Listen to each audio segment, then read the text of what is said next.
আগুন জ্বলতেছে না ভাই, আপনি শরীরে লাগবো। আরে না শরীরে লাগবো না, বুকলো যাবেন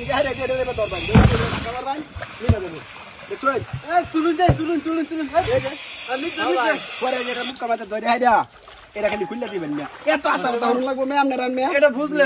হ্যাঁ, এই গরম হয়ে গেছে।